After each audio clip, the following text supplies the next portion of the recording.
Hey, I know this walk ain't popular, but I follow where your light goes. I know it's you, nothing impossible. Connected to my armor, bro, shining like a light bulb. Umamu Yahuwah, Allahu Yah, Barak Yahuwah, who is Yahusha. Thank you, Abba. Kalkabadu Yahuwah. Shabbat Shalom, beloved family. All esteemed Abba Yahuwah. This is Watchman AZARYYAHU with Yahuwah's chosen people assembly. And for today's lesson, Barak Yahuwah, we'll be looking at the Hanuk calendar versus the lunar calendar versus the solar calendar and all the others. And also we'll be taking a look on the Flat Earth app that I told you guys about. Flat Earth by O Projects, man, beautiful app. It's really awesomely made and awesomely done, put together, man. I'm going to show you guys how that works, how to pinpoint your location and then check the time that the sun goes down for you and all that stuff. So, all esteemed to Abba Yahuwah, we thank you, Abba Yahuwah, for this wonderful day that you have provided, that you have given us strength to do your will. Umamu Yahuwah. Barak Yahuwah. Thank you, Abba. Thank you. Thank you, Abba Father. Barak Yahuwah. So, why am I doing this video, Barak Yahuwah? Yahuwah is a man of order. Yahuwah is a man that reveals things. He reveals everything to us. Why? Because Yahuwah wants us to know these things. He wants us to know what's correct, what's not correct, so that we do not have any excuse whatsoever. Now, when you look at Yahuwah, Yahuwah breaks down the word to us, his word to us. He broke down his name to us. He broke down everything so that we can know, so that we can understand. The Shabbat day, all these things, Yahuwah made it quite clear that his people perish because of lack of knowledge. So Yahuwah would not want us to be ignorant. He would want us to know. So with that said, it's the same way how he wanted us to know that we are his people, because we were lied to and told that we are the Gentiles. We were lied to and told that his name is too sacred to be said, or he has many names, or we were lied to and told that the laws are done away with, or we were lied to and told that Sunday is the true day of rest, or all these other lies. We don't know when the Shabbat day is. We don't know when the feast days are. The feast days are for the Jewish people. All these different lies we were told. And for that reason, it kept us more and more in bondage, kept us more and more becoming more pagan and doing pagan tradition, pagan things. Then when you would ask these leaders, all right, when's the Shabbat day? Oh, we don't know when the Shabbat day is. You can worship any day. It may be this day, maybe that day. Ask them about the feast days. Oh, we don't know when the feast days are. Or those are for, so basically you're saying then we don't have a relationship with Yahuwah. Yahuwah has gone muted on us. Yahuwah doesn't speak anymore. So that's what these leaders are saying. If you say you don't know, then basically you don't have a relationship with him then. Because Yahuwah, as he said, his people perish for lack of knowledge. In Matthew 7 verse 7, he says, ask and you shall receive. Seek and you shall find. Knock and the doors will be open unto you. In 2 Timothy verse 15, study to show yourself approved unto Yah. 2 Timothy 2 verse 15, that's what he says. There's multiple places that he talks about, if you love me, John 14, 15, if you love me, keep my commandment. There are so many places that Yahuwah is getting us to go, come to him. Proverbs 3 verse 5 to 6, trust in Yahuwah with all your heart, lean not to your own understanding. In all your ways acknowledge him, and he shall direct your paths. He says, when you find the elders, ask, seek for the ancient path, and when you find it, you walk within it. So I can go through multiple scriptures where Yahuwah is trying to lead his people back to the truth, trying to lead his people back to the ancient path, towards the feast days, towards the Shabbat, towards his name, towards who we are, so that we can be redeemed. So, likewise, Yahuwah would want us to know the feast days as well, the counts, the start of the days. Why? Because in Daniel, we know that Yahuwah said he would give it into the kingdom's hand, the wicked one's hand, to tamper with times and dates. And here we are today, fast forward to today, we are under now the Gregorian calendar. We first went under the Julian calendar. Now we are under the Gregorian calendar, which has 365 days. Now, is that correct according to scripture? Let's find out. Because a lot of us, we go by different calendars based on what we research. But are we going deep enough? Are we using that line upon line? Are we really looking into it, see if it lines up, see if it matches Yahuwah? See if it's against the world. Someone had asked me on one of the videos that we did, why do we start a big one on the 15th of MAR? Because most go by the spring equinox, which is the 23 going on to the 26, or from the 20 going on to the 26. So most will start their calendars, whether it's an Enoch calendar or a lunar calendar or solar calendar, most will start their counts at big 15 at that time period.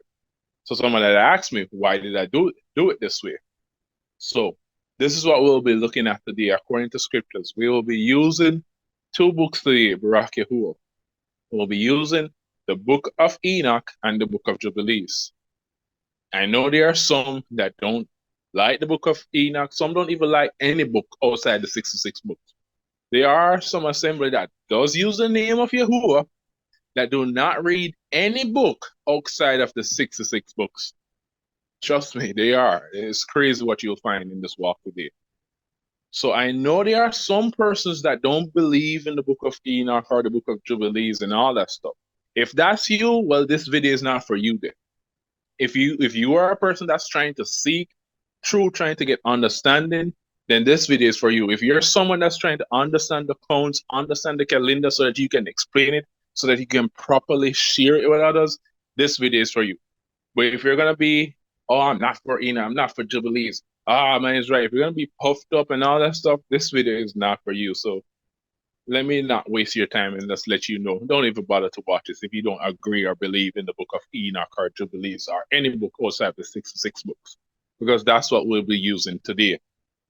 Yahuwah chose Enoch. Why? He was a righteous man before Yah. That's why he never saw death. And because of that, Yahuwah showed him a lot of things. All we have from Genesis is that Enoch feared Yah, he walked with Yah, Yah took him up, he never saw that. That's it.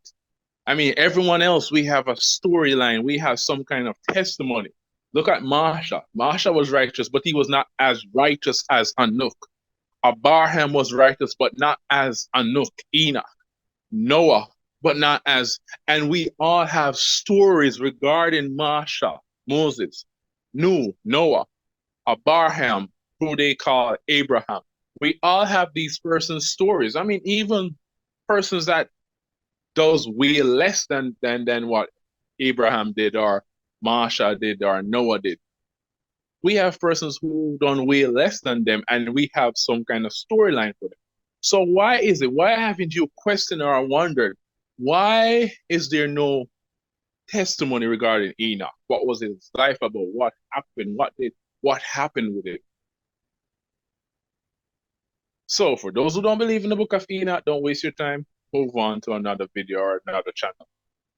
But for those who really want to know how to count the days, how to start the year, so that you not be off, because Yahuwah wants us to know. He needs us to know so we can properly keep the feast days on the right time. Because in the book of Leviticus 23, he says that they are a fixed time. They do not change. It's not all over the place. When the day of Shabbat came, Pentecost / first fruits, the apostles and the disciples, they were all in one mind. One mind, one accord. Coexist is taking over the world, and it's even infiltrating this walk as well, where I see a lot of persons are leaning towards coexist, saying, oh, we can agree to disagree. We don't have to all believe the same things. Once we all call on the name of Yah, whether you want to say Yahweh, the other name, Yahweh, YAHUSHA, this, Yeshua, whatever. As long as we all believe that He is Yah and we believe the Shabbat, whether you have this Shabbat or that Shabbat, whatever, that's not how it works in Yahuwah. Nowhere in scriptures will you find that. What do you find in scriptures? You find Yah's people keeping his true Moedims, which means appointed times, his feast days and his Shabbats. Then you have the other nations doing whatever, keeping other feast days, other Moedims, other times that are appointed unto them, appointed by man, but not by Yah. That's what we see. So it's Yah's feast days versus man's feast days. Yah's feast days, his people all did it at one time.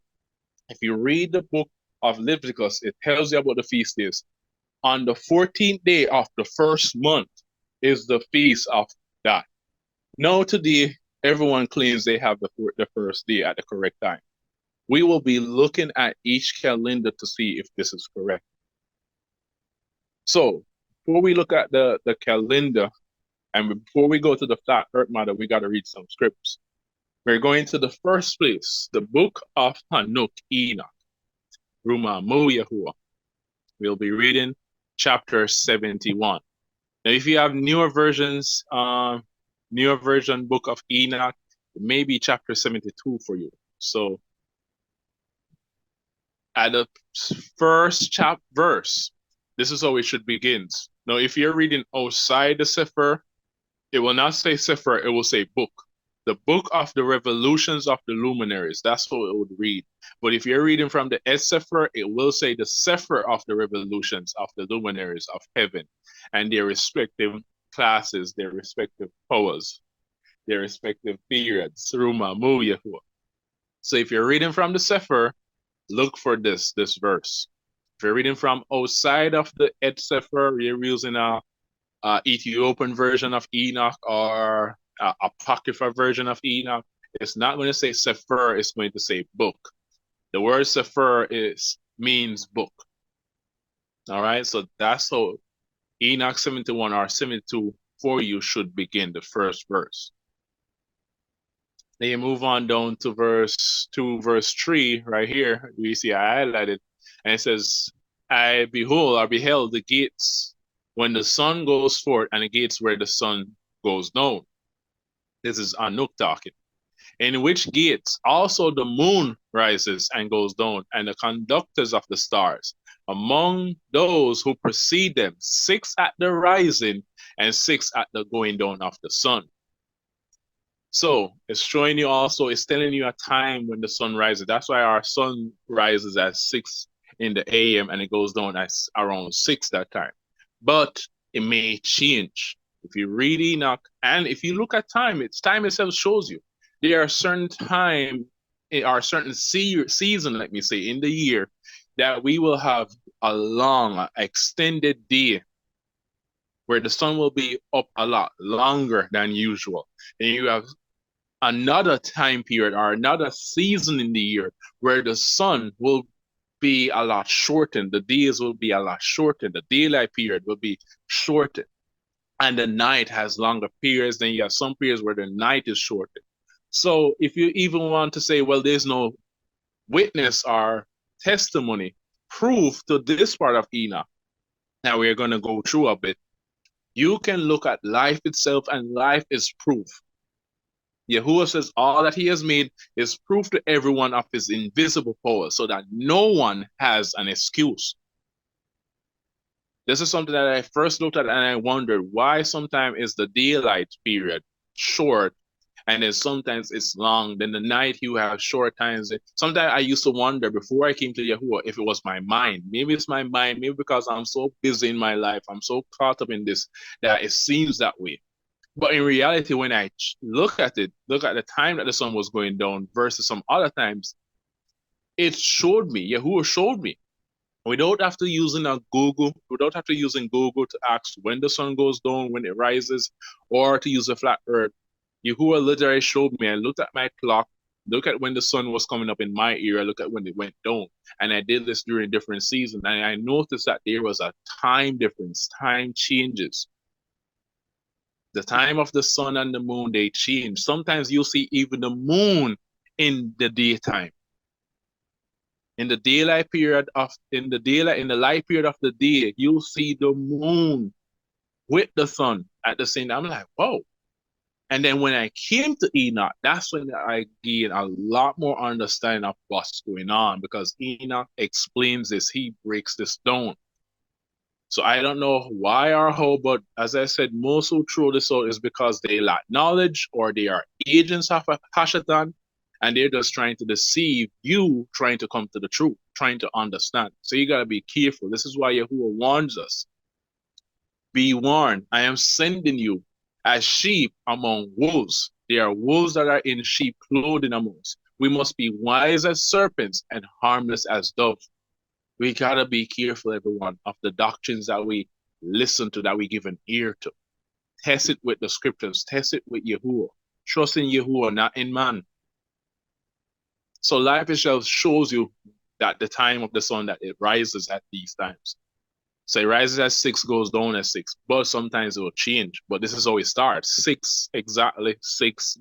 It rises 6, it goes down. It did not say 5 or not say 4 or whatever. It says 6 each. That's equal, right? Barak Yahuwah. Let's continue. And all these respectively, one after another, are on a level. And numerous windows are on the right and on the left sides of those gates. And then it explained to you the proceeding of the sun, the first preceding the great luminary, which is called the sun.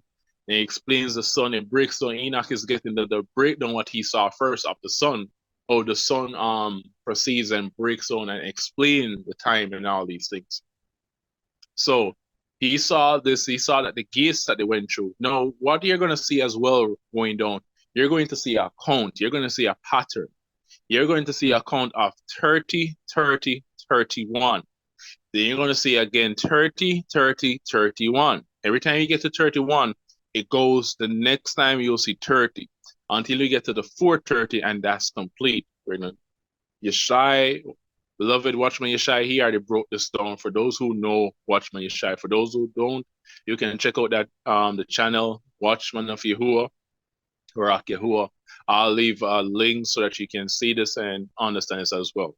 But bear in mind, the calendar days that he did previously was slightly a bit off.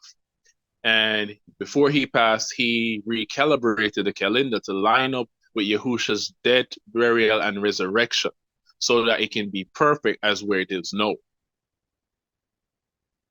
But he did a beautiful breakdown of when does the day begin, understanding the day, understanding Shabbat, because that's also another key thing as well to understand. If you don't understand, truly know when a day begins, then you won't get this.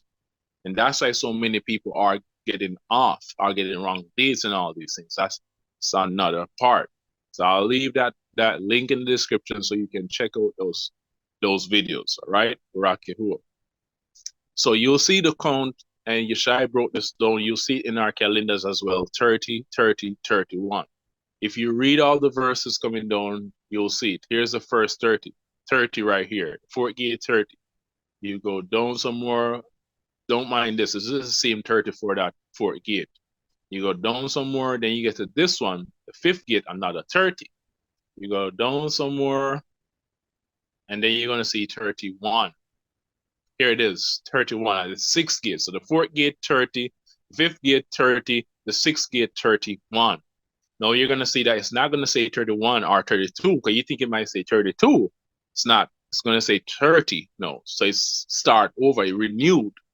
Basically, it's renewing. So here, into the 6th gate, 30 days. Go down some more, Barak Yahuwah.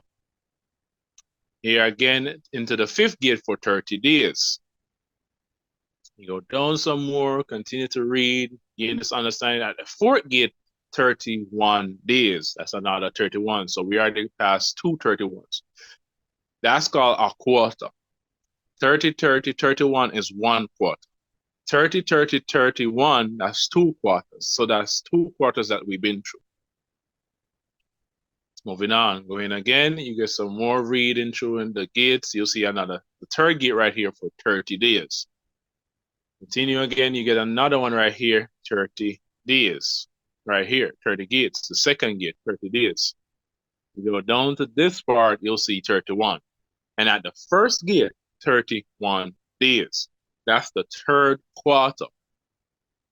You continue. Now we're going to the fourth quarter. We're going to explain this and break this down to you. Get to the another counting. Here again, it enters into the gate a second time for 30 days.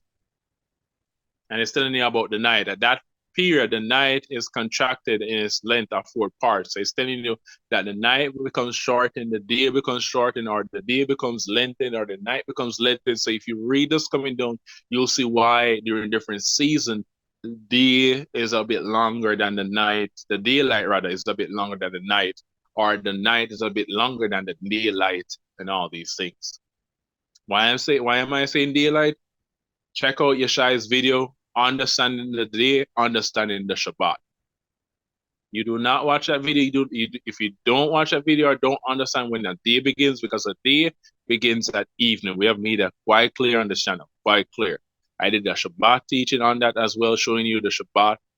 Even the king, when he came and he saw the people that was defiling the Shabbat day, and what did he do? He placed guards at the gate, and as it says, as the gates began to be darkened. Why? Because the sun was going down. He sent guards there to close the gate. Why? Because Shabbat was approaching before the Shabbat had begun.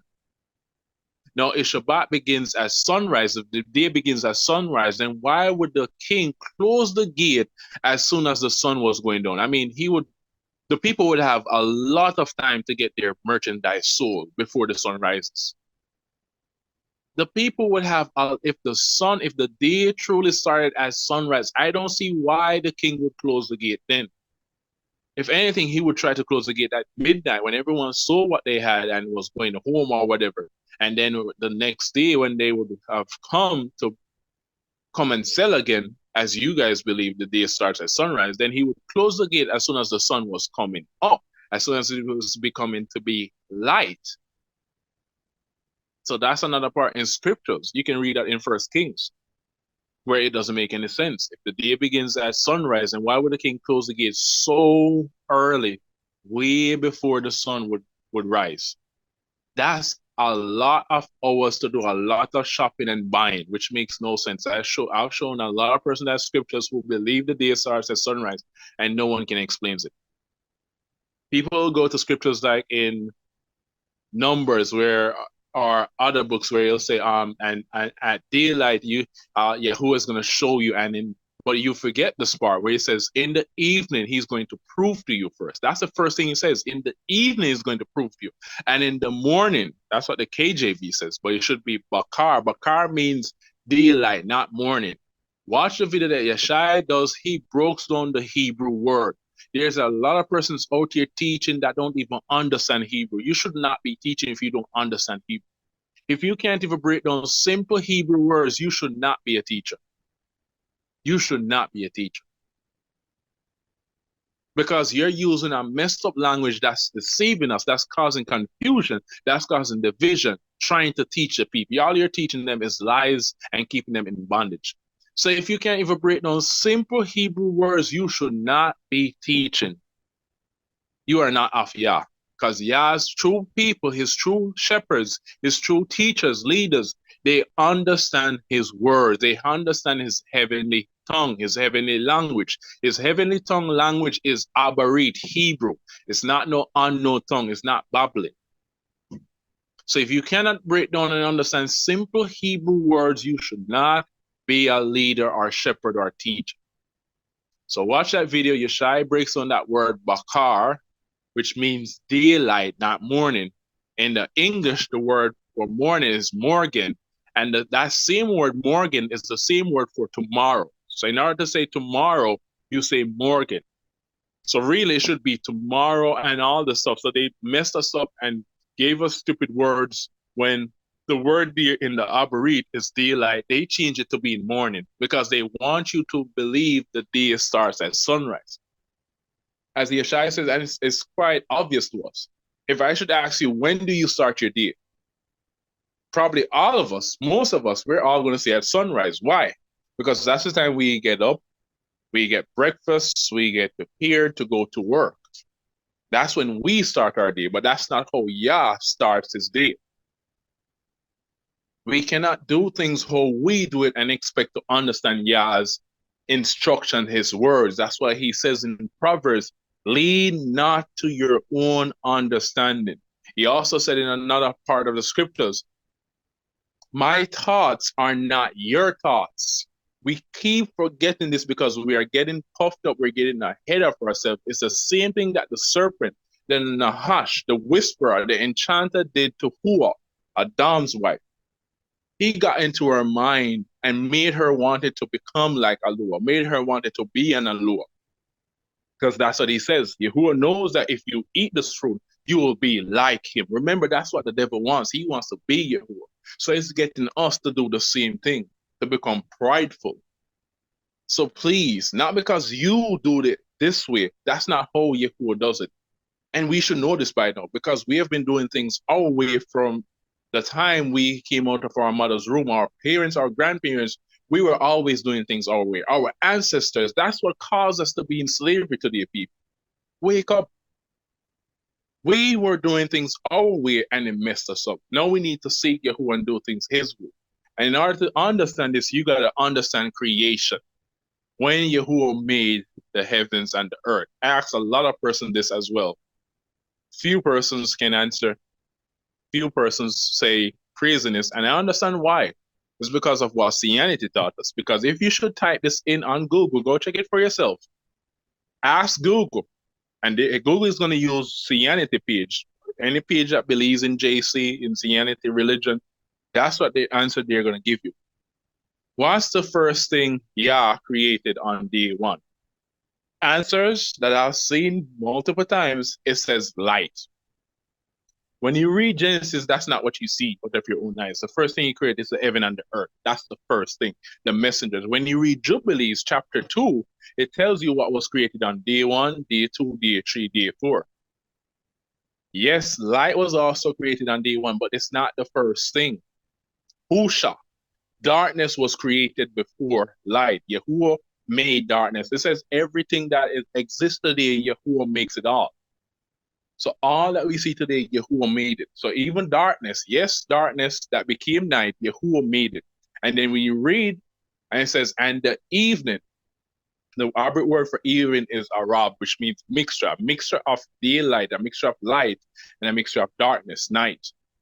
And the evening and the Bakar, the daylight, were the first day. You see, evening appear first, not morning, not daylight. Evening first. Why? Because the earth was first in darkness. Then he said, let light come to be. So same way when a child is in his mother's womb, he is in darkness first, then he comes out in light. So are you trying to say then when a child is in his mother's womb, he's not a child, he's not a life form, he's not a being?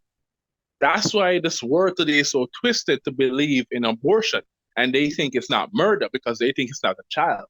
The only way a child born or exists is when he comes out of his mother's womb. That's why abortion is so legal today and many people are twisted behind it because they don't understand creation. When you create a house, a car, when you create a house or a car, have you connected the light to the house? No, you cannot because you got to make the structure first, the foundation first. Then you, after doing all that, running the pipe, and getting the electrical wires, then you can run light to the house. So guess what? Your house is in darkness. Then it comes into light. So even creation itself shows you all these things that we are making today are all made in darkness. Man, it's that simple. But I know not a whole lot will see this or understand. Again, watch YAHSHA'S video. He breaks on the Hebrew word, shows you everything in Hebrew. So you can understand, search it, check the Strongs for yourself. And check the Strongs properly because the Strongs have a way to manipulate us and manipulate you. You got to go back to the origin. Most of the time, they'll show you that it derives from this word. I'm going to show you a Strong's Concordance that does a very wonderful job. It's called the SKJV. I'll show you an image of what it looks like so you can look for that Strong's. It does a very wonderful job. In the first word, when you look for darkness, it's going to show you Hoshak, spelling CHOSHAK.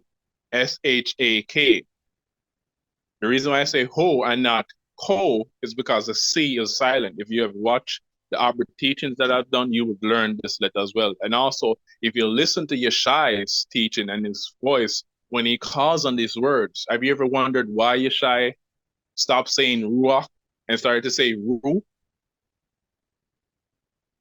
Check these videos, check these teachings, then you will understand and you will gain a lot more knowledge. The C is silent, so you focus on the H. So it is YAHUSHA that they put there. But when you click on the number, it's going to tell that it's derived from this Hebrew word, but you're going to see a number. You click on that number, it's going to take you back to CHASHAK, which is Hasha, which means darkness, to be literally pitch black darkened.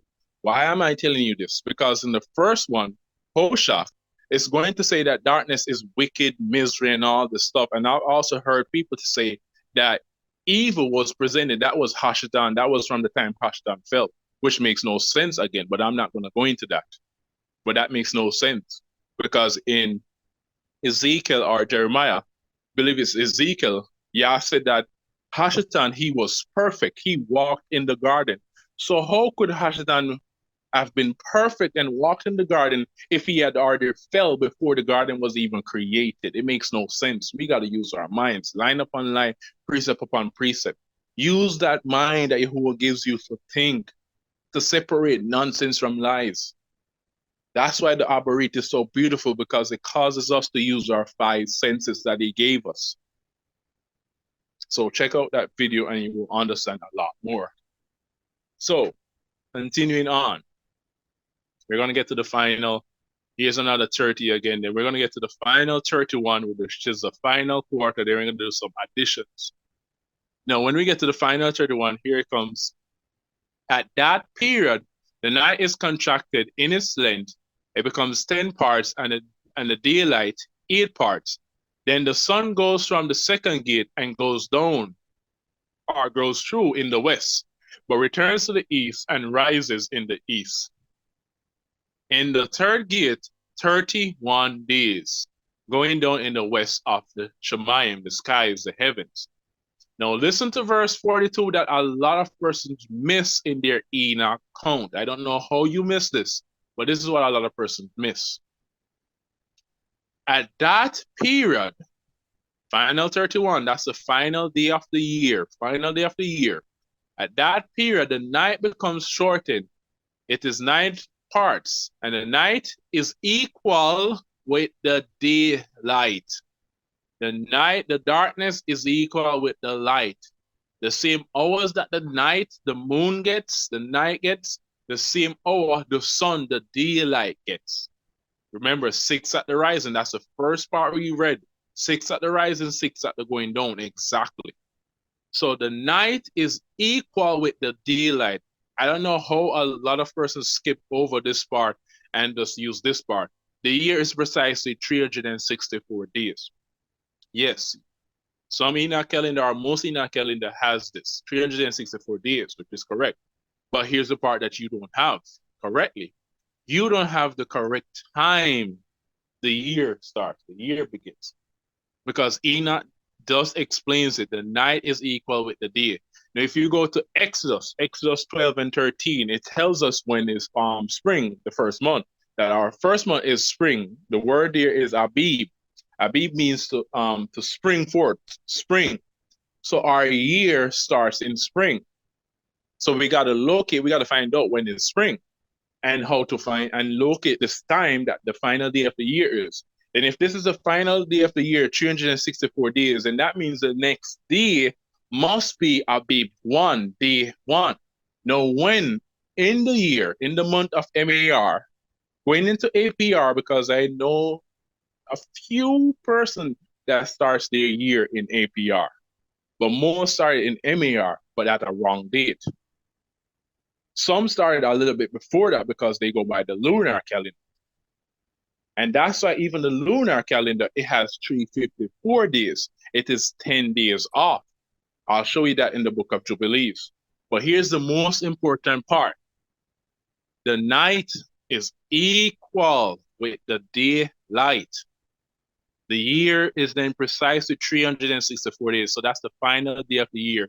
So 364 day, the final day of the 12th month, the daylight and the night must be equal, must have the same amount of hours. The sun must rise at,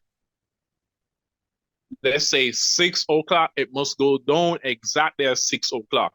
If the sun rises for you at 7 o'clock, it must go down at 7 o'clock. If it rises for you at 6:30, it must go down at 6:30. If it's for you 6:15, it must go down at 6:15.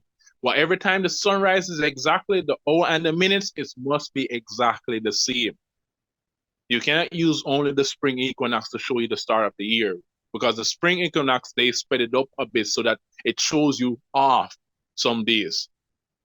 There's also a thing, a beloved Ahuti shared this with us during one of our Shabbat fellowship. She said you can look up this word. It's called the equinox. The equinox. The equinox means when in the year when the daylight and the night are equal. Equinox means equal daylight and night. So look up these things that we're telling you, and you'll see this for yourself. Now let's jump to the book of Enoch. I'll show you the calendar shortly. The book of Jubilees, to get a confirmation to the 364 days. And the book of Jubilees, chapter 6, I'm going to read from verse 31 there about BARAK YAHUAH, to show you a testimony approved to this time and count. Then we'll go to the Flat Earth app and the calendar to show you this. When in the month of MAR is the daylight equal with the night. We'll also be looking at the month of APR. If there's any time in that period, the daylight is equal with it. We're mostly going to be looking at the days persons start their counts, start their feasts. BARAK YAHUAH. All right, so listen to verse 30, everyone. BARAK YAHUAH. And all the days of the commandments will be 52 weeks of days, which means 52 weeks. 52 weeks will be in a year. And these will make the entire year complete. Thus it is engraven and ordained on the heavenly tablets. Engraven and ordained, cannot be changed by man. And there is no neglecting this commandment. For a single year or from year to year, you cannot change this. You've got to find out when it is and keep it at that time period. Cannot keep it when you think or when Google tells you. Use the scriptures. This is your Google. This is Google for us. For those in the walk and those outside of the walk searching for truth, this is Google. The Bible is Google. Yah's word is Google. It's a search engine. Any truth that you want to find, check the scriptures. You'll find it. Any answer that you need, check the scriptures. You will find it there. But so many are relying on Google, and that's leaning on your own understanding. Now, verse 32. And command you the children of Yasharal. Yashar means upright. So Yasharal means upright of Alua. See, he has his name in it. Yasharal. Yasharal. Upright of Alua, or upright of Yah. Go look at what the word upright and see if you find it, if I'm lying. So command the children of Yasharal that they observe the years according to this reckoning, 364 days. And these will constitute a complete year. And they will not disturb its time from its days and from its feasts, for everything will fall out in them according to their testimonies. And they will not leave out any day nor disturb any feast. No, 364 days, agreeing to what Enoch says. The year is precisely 364 days. 52 weeks should be in your year. If you do not have 52 weeks, if you have 51, 50, or 54, it has to be exactly 52. I'm going to show you why. Now let's first look at Enoch's count, the 30-30-31 count, and the 4 quarters. We have 431s. That I showed everyone. 431s was found in the book of Enoch. Let's do the count. Remember, that's 4 quarters. 30, 30, 31. 30 plus 30 plus 31. 3 threes, 9. Plus the 1, that's 91. 91 days. That's 1 quarter. You do the same for the second quarter, you get 91 days. You do the same for the third quarter, you get 91 days. The fourth quarter, 91 days. You do 91 times the 4 quarters. 1 quarter has 91 days, so you do 91 times 4, you are left with equals 364 days exactly. Do the maths, check it for yourself. You'll see this. Now, let's look at the 52 weeks of this in a year. 52 weeks in a year. How many days do we have in 1 week? We already know this. In a week, we have 7 days. 7 days in a week. Yahuwah made the heaven and the earth and all that was made in them in 6 days. And on the 7th day, he rested. Then on the next day, he started again. He renewed. So 7 days are in 1 week. So let's do 7 times 52 weeks. 7 times 52 equals, again, 364 days. Exactly, perfectly. Not 354, not 365, 366, it has to be 354. Now let's continue reading, then we'll go to the calendar and the flat earth app. So stick around, everyone. That's going to be the final proof that I'm going to show you all. No. Verse 33 says, but if they do neglect and do not observe them according to his commandment, then they will disturb all their season, and the years will be dislodged from disorder. And they will disturb the season, and the years will be dislodged, and they will neglect their ordinance. Which means they will forget, they will not keep it at the appointed time. That's why the word for it is mu'adim, which is spelled M-U-A-D-Y-M, which means appointed times, appointed by who? Yahuwah, not man. Verse 34 says, and all the children of Yasharal will forget, and will not find the path of the years, and will forget the new months. Yeshai wrote this down as well. The word here is not moon. This is why people are finding the moon, because they are reading only from the English. You are not checking the Abrit words, the Hebrew words. The Hebrew word right here for new moon is hadash, which means to renew or renewing, but they put their moon. But if you check on the other word, it gives you another Strong's word that it comes from. The original, the parent root is hadash, which means month. So this should be new month or renewing of month, not moon. The Hebrew word for moon, the only Hebrew word for moon, go check this for yourself. The Hebrew word for moon, not new moons or any of that stuff, because this should be new month or renewing. Renewing, new month, hadash. That's where it's from. It's like the word that we says, barit hadashah, which means renewed covenant. So new month, this should be renewed month. Hadash means to renew. The Hebrew word or the Abarit word for moon is Yara. Yara, which means moon. That's why, and also the Hebrew word for beautiful is Yapa. Yapa. The Hebrew word for beautiful is Yapa. So if you should see the moon and look at it and say, Yah, Yapa, Yara, you're saying Yah's name in all 3 words. You said Yah's name by itself, Yah. Then you said Yapa, then you say Yara. You're saying Yah, beautiful moon. What a beautiful moon it is, Yah. Or if you say Yapa, Yara, Yah, beautiful moon, Yah. It's a beautiful moon, Yah.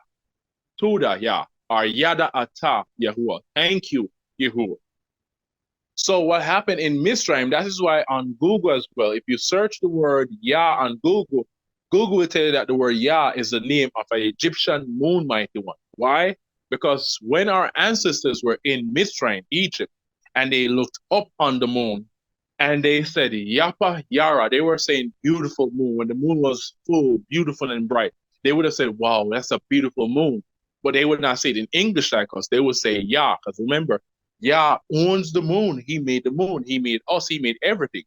The same way we have a car, we put that car in our name. We put that house in our name because we're showing ownership. This is my house. This is my car. If you don't put your name on it, then it's not yours. The government will come and claim it. Someone, a thief, a robber will come and claim it, or someone, whoever will come and claim it. So Yahuwah puts his name on all these things so no one can claim anything. No one can say they made the moon. No one can say they made the sea. No one, because Yah's name is in it. In our blood, in our DNA, Yah's name is in our DNA. That's also why they want to change our DNA, because Yah's name is in it, showing ownership to us. So when they would look on the moon, they keep on hearing them crying out to Yah, this Yah or Yahuwah, and all this stuff. Because some of the ancestors back then would have known the name.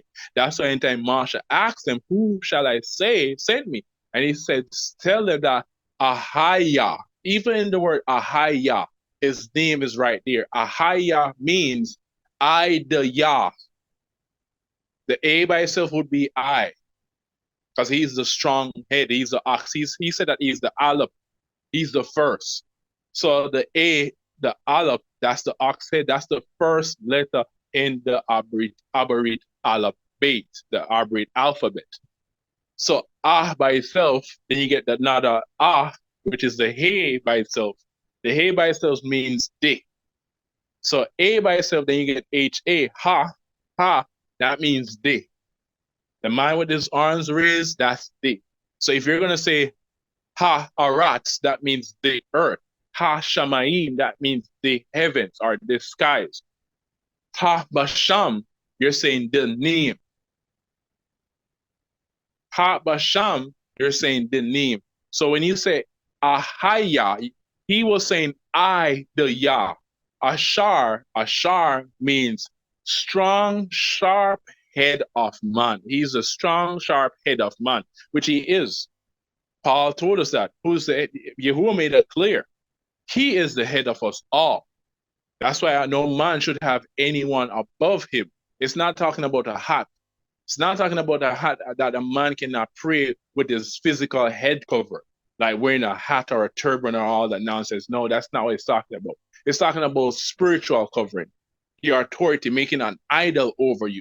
Yah is your authority, not any idol, not Hashatan. If you make Hashatan or any idol your head covering, your authority, you have shamed your head, which is Yahuwah. So Ahaya Ashar means I the Yah, strong, sharp head of man. Then he said Ahaya again, I am the Yah. That's what he was saying. His name was right there. He was telling them who he is. I am the head of you. I am the strong Yah, the powerful, the sharp head of man. That's who I am. I will be who I want. I am the one who exists. I am the one coming. I am the one that delivered. That's what he was saying. And Ahaya is a personal reference to Yah, because as you can hear it, I the Yah. Plus, when you check scriptures, nowhere again do you see that title with his name in it. Nowhere again do you see that statement. You don't hear Marsha going and say, well, Ahaya sent me to rescue. You don't hear Noah call him Ahaya. You don't hear Abraham call him Ahaya. You don't see the word Ahaya again nowhere else in scripture. So Ahaya is not his name. Yes, his name is in it, but Ahaya has a little bit of a statement with his name where he was declaring himself to them. Then verse 15, because that was Exodus 3, verse 14. Then you go to verse 15, he says, tell them this, that Yahuwah, the Alua, what does his name Yahuwah means? Yahuwah means Yah who adds breath, Yah who adds life.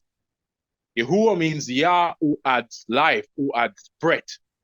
Yah who formed man and added breath to man. That's the deeper understanding of what Yahuwah means.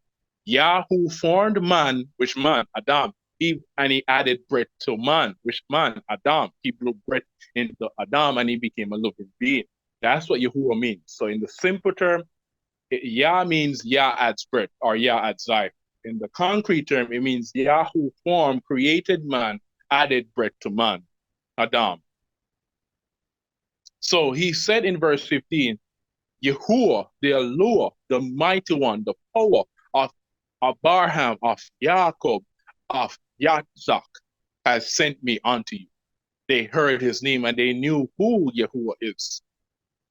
So our people, they were crying out to Yahuwah in Israel. And then when the Egyptians heard them saying Yah and this Yah, then they looked up and they saw them looking at the moon and saying Yapa, Yara, Yah. They were like, oh, they're talking about the moon. They worship the moon because remember, the Egyptians also worship the moon. They worship stones. They worship idols. They worship whatsoever. The Egyptians were pagans. They did not truly believe in the Creator. They did not believe in the Most High. They did not know Yahuwah. So when they heard our ancestors saying these words, especially looking at the moon and lifting and praising Yahuwah, they thought our ancestors were praising the moon as their Yah, as their power. So don't follow the lies that you see on Google. So you see, again, this is why you have to properly study. Because on Google, it'll say that Yah, the name Yah, is the name of an Egyptian mighty one. His name was IAH. IAH, that's a lie. That's Hashatan trying to throw people off from accepting the name Yah or Yahuwah. So the word there for moon is Yara. The word right here, instead of being new moon, it should be new month because the word in the Abarit is Hadash. Oh, look this up, prove me a liar. Show me proof. Show me the strong. Prove me a liar. You want to win me in court? You want to win any lawyer in court? You got to have evidence. You got to have proof. You got to bring all the documents to show the judge to win a court case. Shalama, he needed proof as well when the two ladies came to him that this child was, one was saying, it's my child, another was saying the same thing. He did not know whose it was. So guess what? He needed proof. He wanted proof, so he got proof from them. When he said, all right, here's what we're going to do. Chop the baby in half. Give one half to another, give the other half to the other. Was he reading out now, allow his soldier to chop the baby? No, it was a test because the true mother would not have wanted that. She would have cried, she would have begged, but the fake mother would have agreed to it. So here comes the fake. The real mother cried out, but the fake was like, yes, I'll work with that. Which true mother would allow her baby to be chopped in half and give a half to another who's fake, who's the counterfeit? No real parents would do that. And that's when Solomon knew whose child it was. He got proof. It's the same way we must get proof as well. A lot of people will come against me right now after this video. Some may not because they're afraid of embarrassment. But some will say all kind of nonsense after this teaching without any proof whatsoever. This is what Yahuwah says, the blind leads the blind. Do not be a blind. Do not be a goat, or do not be blind any longer. Yah's people perish for lack of knowledge. Don't use the scripture either to say, oh, well, Yah knows my heart, so he will understand. Yes, he does. He sees how lazy and wicked you are. So he sees that you need to get up off your butt because Yahuwah also says he once winked at our ignorance, but no cause all to repentance. So it doesn't matter if you don't know, you need to know. Because he says, he who knows and does something worthy of punishment, does a crime, is going to be beaten with many stripes. He who does not know and does something worthy of punishment, does a crime, is still going to be beaten, but with fewer stripes. So it doesn't matter if you don't know. You are still going to be punished because Yah has made it so impossible for you not to know. None have any excuse today. So don't tell me that Yah knows your heart. You're just wicked and lazy. You're just lazy. You don't want to study. You don't want to research. Or you just love your leader so much. Or you just love yourself so much. Or you're just so puffed up. Do not be that way like Hashatan is. Not wanting to admit defeat. Not wanting to admit when he's wrong. Even up until this day, Hashatan cannot repent for what he did. He's so filled with pride, and he's trying to cause us to be filled with pride the same way. So there will be those who will still nullify this teaching, say all manner of evil against me and against this, without even showing you proper evidence. And this is what a true leader, a true shepherd does. He shows proof, because that's what Yahuwah does. He shows his word. He shows proof in life. He shows his power, his miracles. And that's what his shepherds, his leaders, true leaders are supposed to do. They're supposed to be showing you real proof, not some translation of the word, not their own opinion, not what they want, not what they think, trying to deceive you, trying to get money out of you, trying to get you to worship them. There's so much idolatry going on, people, you got to be careful of. So do not follow these leaders blindly. Wake up. So look up the word here, or in any part of the scripture that says new moon, and look at the Hebrew word. If you see the word Yara there, then it should be moon. If you see Hadash there, then it should be renew. Renew month, or new month. It should be month. Go check it up. And I'm going to show you when I get done. As a matter of fact, I'm going to show you proof as well. So you'll go wrong. You will forget the true month. When the month or the year truly begins, you'll forget the true season. You'll forget the Shabbats. They will go wrong as to all the orders of the year. This is why it's important, because we don't want to keep the feast days at the wrong time, which Yahuwah already prophesied to Abraham that we would. For I know, listen, Yahuwah is speaking, for I know, and from henceforth will I declare it unto you. And it is not of my own devices. Yahuwah is not the one doing this. He's not the one causing this problem. It's us, because of what we want, what we think. For the Sefer, the book lies written before me, and on the heavenly tablets. The division of days is ordained. So you see, Yahuwah knows the true time, so we got to seek. We got to make sure that our calendar lines up. As I said, Yeshai and the rest of us, we were doing it at the wrong time. When I reached out to Yeshai, he was already there. He was like, Khan, Yahuwah told me to recalibrate the scripture. He already was there. He humbled himself as a leader. And did he went and change it? Yes, he did.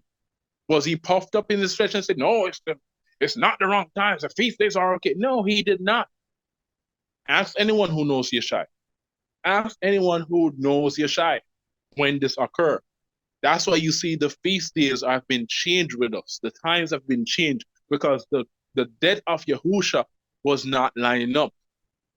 When the time that we were doing that, it was right during Shabbat that we were doing Pasah and all these things. And when we looked at what Yahuwah says, he did not say Pasah was a Shabbat.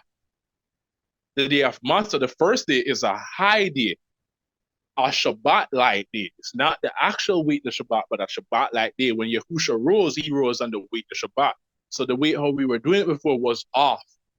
He humbled himself and he sought the scripture somewhere, seek Yahuwah, and Yahuwah gave him the perfect time. And that's what we have right now. That's what a true leader does. He's humble. So, it's written down before Yahuwah ordained. Lest they forget the feast of the covenant and walk according to the feast of the other people after their error and after their ignorance. So you see, oh, Yahuwah knows my heart. I don't know, but Yahuwah knows my heart. This is what Yahuwah calls it, ignorance. And his people perish because of that, because you are ignorant. You don't know. You don't even research to know. Study to show yourself approved unto him. That's what he said. So don't tell me, oh, Yah knows your heart. You're just telling me that you're lazy. Oh, I'm too lazy, Azariah, to go research this right now. That's what you're simply telling me and everyone else. Verse 36. For there will be those who will assuredly, surely he confirms it. He is telling you without the shadow of a doubt that you will have some people who will make observation of the moon, how it disturbs the season and comes in from year to year 10 days too soon. Aha! No, do you see why? Those who follow the lunar calendar, those who follow the first silver line of the moon, or the veil moon, or whatever moon you guys follow, this is why your year only has 364 days. This is why you do it at the wrong 354 rather. This is why your calendar only has 354 days because you are following the moon only. Then what about those who follow the 365 days or the 366? You are following the sun only. As you can see, when reading Enoch, it focuses on all. It says, the stars shall tell you the years, the amount of years. The moon shall explain the month, and the sun shall explain the time of the day. You got to put them all together. And then in Enoch, it tells you when the daylight is equal with the night. And the daylight is equal with the night. So you see, this is why those who follow the lunar calendar is 10 days too soon, because they follow the moon, whether the first civil line or the veil moon, whatever you guys call it, it is wrong. Yahshai did a video again on that. Are you a lunatic for following the moon? A lunatic, it does not mean you're crazy or any of that sort that Google told us. But a lunatic is one who follows the moon, who uses the moon for whatever, to start their months, to do whatever, to do witchcraft, sorcery, because witches uses the moon. They use the full moon to do these things. Witches work with moon. As I said, the Egyptians worship the moon. So you have a lot of people that follow the moon. So those people are lunatics. So if that's what you use to start your year, then you are a lunatic as well. Sorry, it's the hard truth. I will not apologize for that. Something that we have to hear. Yahuwah will be soft at times. He will be gentle at times. But when Yahuwah has to be harsh, he will be harsh. He had to be harsh with all of us. I mean, look at it, people. He had our ancestors in slavery for 430 years. If that's not harsh, I don't know what is then. Some of us, we had to reach near that experience for us to slow down to listen to Yahuwah. And by me just telling you the truth, you're saying that harsh, he's not a man of Yah. He's not a servant of Yahuwah. Yahuwah would never be so harsh. You don't even know scriptures. That's what you're saying. Because I know from most of us, Yahuwah has been talking to us for a long time. I mean, every human being on earth right now, Yahuwah is talking to, trying to get them to serve him. Well, not every, but most. Are we listening? Some are not.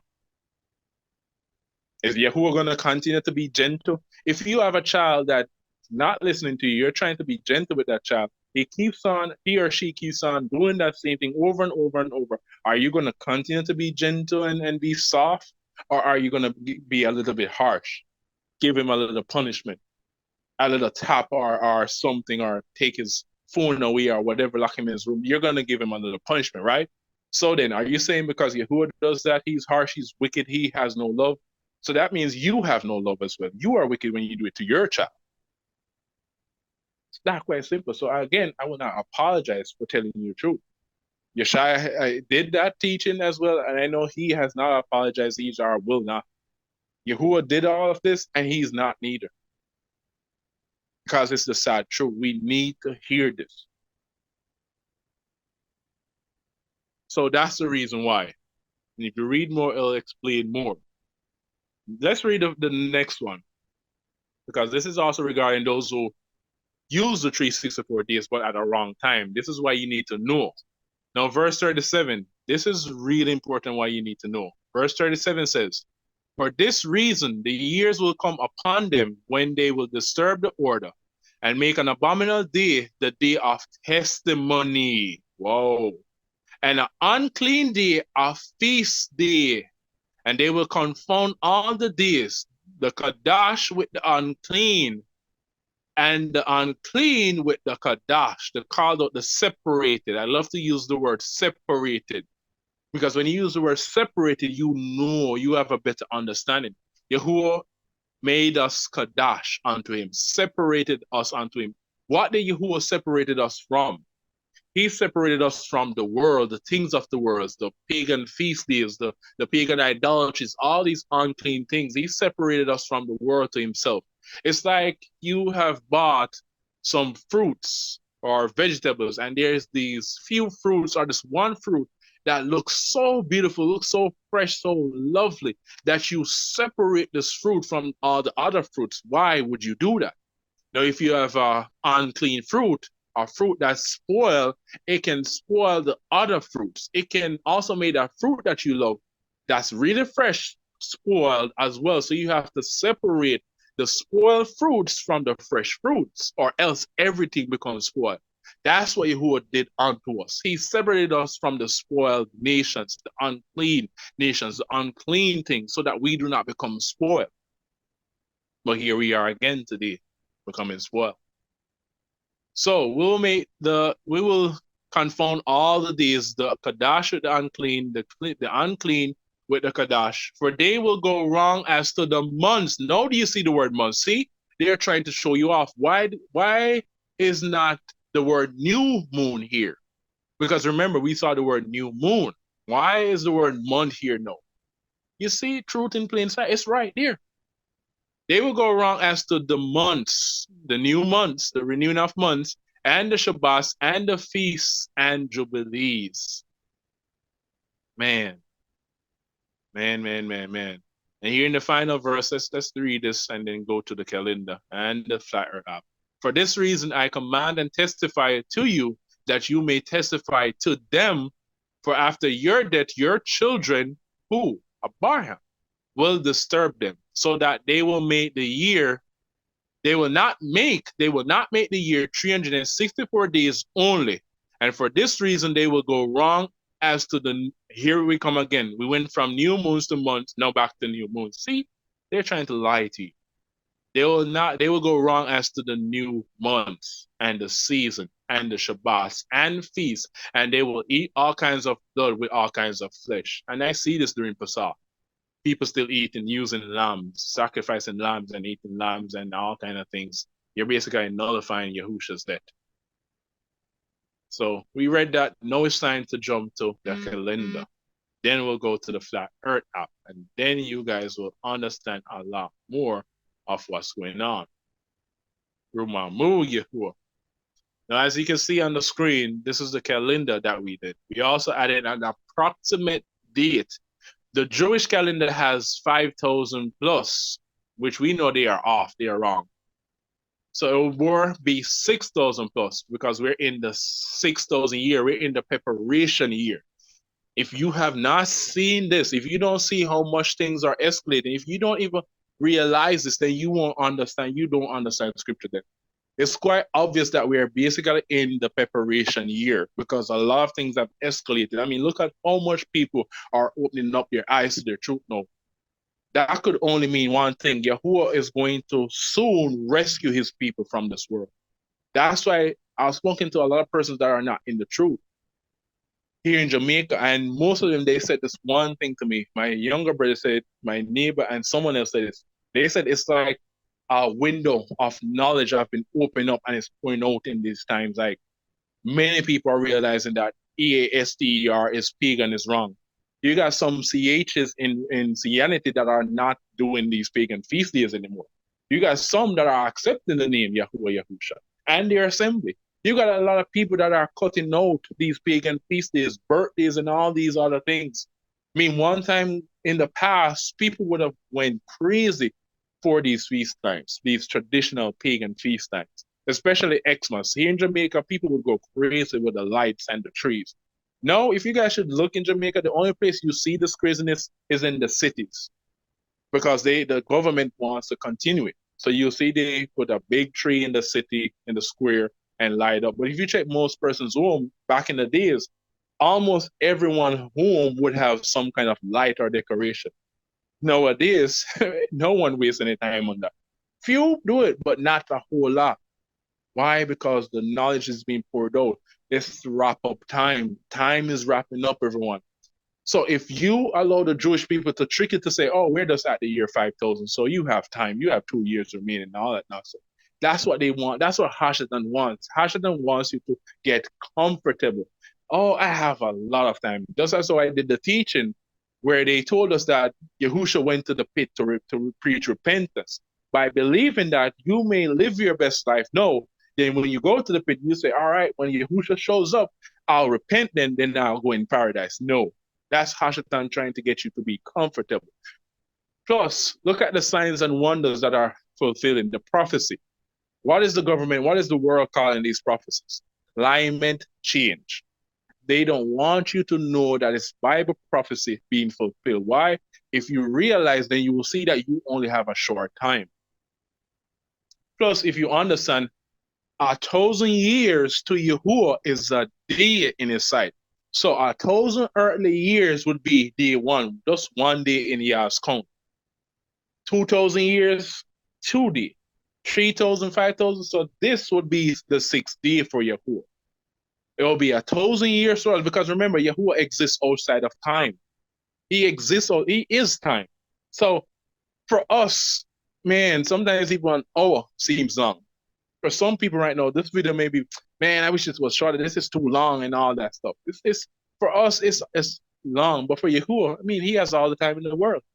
No one has patience like Yahuwah. No human being, no spirit, nothing whatsoever has patience like Yahuwah, because he is time. He exists out of time.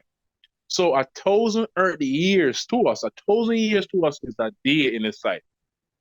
So this year, this 6,000 years going into the 7th, is day 6 for him, preparation day. So that means the next day, day 7, what would that be?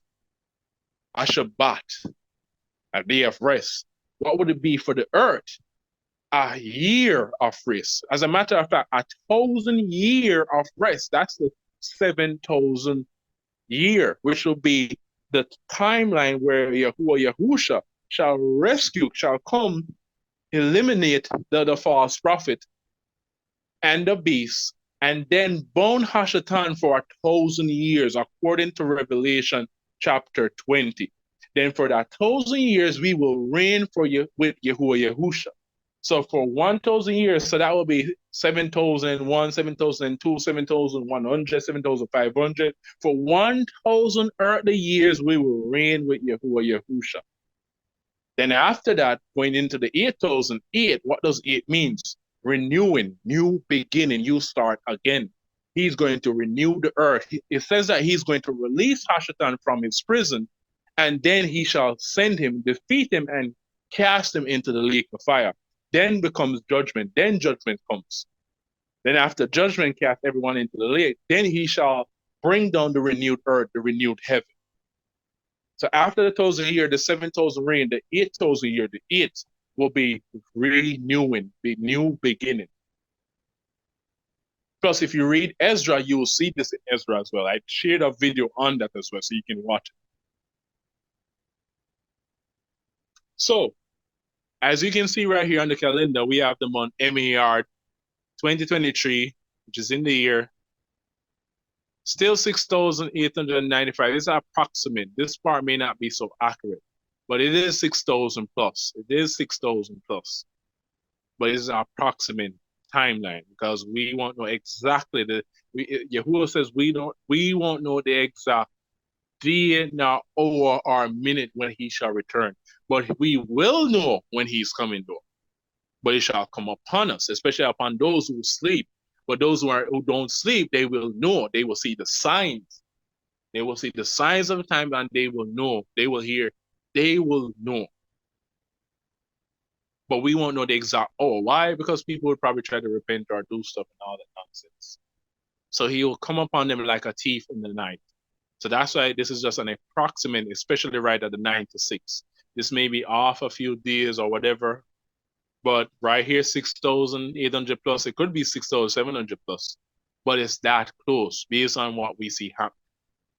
So our Bibia first month, plus remember, our lifespan has been shortened a lot. So no one is really living for over 100 years. So, man, BARAK YAHUWAH. So as you can see, we did the count from right here. Let me show you. Here's 30. Here's 30. There we go. That's the 10th month. Went into the 11th month. Then now we're at the 12th month, Ashar Shani. Yeah, 12th month. This should be 31. Coming down. Here it is, 31. Final quarter, 364 days. Then as I said, if this is the last day of the year, the next day must be the first day of the year. It's that simple. So why did we put a bib here? Why did we put the final day and a bib here? and not down here. Because most do it here, the 23, the 24, the 25. Some do it the 26, some do it the 20. Why do we put our baby here and Pasa, as you can see, in the month of MAR here and not down here? And as you can see, even our Pasa, it starts and happens before GOD which is a pagan feast day. Our feast days happens before these timelines. GOD, and also Sunday. None of our feast days falls on any of those pagan feast times. None. And that's what Yahuwah says. It will not fall on those days. Those days are unclean, the things that they will be doing. None of our times. But you do have a lot of persons that starts Basar the 4th of APR, or the 5th or the 6th, some the 2nd, some the 8th, some the 9th. So you do have some that start Basar here. Why? Because they start the count late. So why did we do it here? Now let me show you why and how. Let's go back to the app right here. I'm using an emulator on my computer, BARAK YAHUAH. Now, this is the app that I'm telling you about, Flat Earth by O Projects, BARAK YAHUAH. This is also the Strong's Concordance app that you guys can check out in your own time. Let me show you just a little short clip of it and show you, some of the lies and deception. Show you that darkness, the word darkness, was not evil. It was not Hashatan. So here it is. You would get to Genesis chapter 1. You click on this right here, and then you'll see the Bible, the book in the middle, or you can skip chapters. Click on this, and it'll take you to the first covenant, Berit Rishon, or you click over here, it takes you to the Berit Hadashah, the renewed covenant. So you can search for whatever book you want. So let's go back to Genesis. Click on the word that they have in the Strongs. Now the word darkness, here it is. They said it's Hoshek. Oh, I thought it was an A, it's an E. So they say it's Hoshek, which we already know by now, or should know. There is no O, there is no E in the Abra. These are only sounded. These only give sounds. But this should be a A, and this should be an A. Why? Because there's no U right here. There's no wa, so this could not be a U. This is an A, because the hat, it makes a ha sound. So this should be a ha. The shin makes a sha sound, so this should be a sha, a, but not an alap or an ayin. We only have the hat, the shin, and the rush. So CHSHK, the kaf rather, kaf, K. So it is hasha. No, it says this from this Abrit word, or Strong's number word, 2821. Well, let's look at what this one means. It says it means the dark. See? And literally darkness, but figuratively misery, destruction, death, ignorance, sorrow, wickedness. That's figuratively, but literally it truly means dark, literally darkness. Proof? Let's go to the original. Let's go to the origin. No, do you see they put it correct? This is why I love the Strongs. They will put it most of the times, not all the time you will get it, but most of the times you will see this. Watch the Abrit, learn in the Abrit, Ancient Hebrew videos, and you will learn how to break down these words. This is what true leaders does, shepherds of Yahuwah. So we have the word no, hasha. Remember the C sign. Say it's not ka, it's hasha. A primative root, to be dark, as withholding light, transitively, to be darkened, be black, be make, dark, darken, cause darkness, be dim, hide. So nowhere do you see the word evil, misery, or sorrow, or any of that. That's a lie. This is why I love this strong. So I'm just using that to show you guys why we use it. No, this is the app Flat Earth by O Projects. Let's click on it. BARAK YAHUAH. It's going to load. Flat Earth made by Unity. And then it'll ask you to rate and all the stuff. I already rated this, so sorry about that. I already rated it, so I can skip that. BARAK YAHUAH. Now, when you just open the app, this is how it will station. This is how it will look. It'll look a bit upside down, like somewhere here. That's how it will start. I had to turn it like that. I did not know until I, messed around a bit, and then I found how to turn it. So this would basically be America right here. This part right here, Florida right here, Cuba, and this would be where I would be, Jamaica. You would have to zoom this in to see it. Now, if you want to see the rest of the map, because as you can see, it's split in half. Half with daylight, half with darkness. Half light, half day. So right here in the middle would be what? The arbitrary, this would be, yep, if you said Arab, then you are correct. Arab means a mixture of light and darkness. So as you can see, half. But because of the shortened time or the lengthened time and all that stuff, this is why this side will seem like it has a little bit more darkness going forward. But when you look at this at the perfect time, it looks a lot different. So if you want to get this a lot brighter to see all of the map, click at the bottom right here, and then it lightens all the entire map. So as you can see on the map, we have Antarctica, the ice wall. And that's the ice wall, that's Antarctica. Now, if you want to change the map to wherever you want to position it, or wherever you're used to it, you click on the ice wall, hold on the ice wall, tap the ice wall and hold it, and you turn it wherever you want. I put it like this because that's how I'm used to it, and Jamaica is right here. It's easier for me to find Jamaica. So you turn it like that, put it wherever you want, or wherever you want it to face. Then if you want to get back the darkness to see when it's coming towards you, you just simply click right here. And let's zoom in. To zoom in, you just double tap. 1, 2, 1, 2, 1, 2. And you can move this around. You can move the light around. So as you can see, some places that are populated, you'll see their lights because that's how it looks from above. And right here, the light period and then the darkness. So that's why you zoom in a particular area to pinpoint your location. Now let's look at that as well. So as I said, you can move the time right at the bottom. You'll see the time. Let me put it back to the correct time. So for me right now, it's 12:52 p.m. It's the 14th of APR 2023, and this is where the sun is at. And I'm right here, as I said, in Jamaica. Here is Jamaica. This little beanie dot right here, that's Jamaica. Above it, we have Cuba. Above Cuba, we have Florida. Right here is basically Mexico. So this is where we are. This is where the sun is at right now. This is Florida. So if you want to pinpoint Florida or California, all these places, you're gonna come up here. See, that's the pinpoint. That's Jamaica.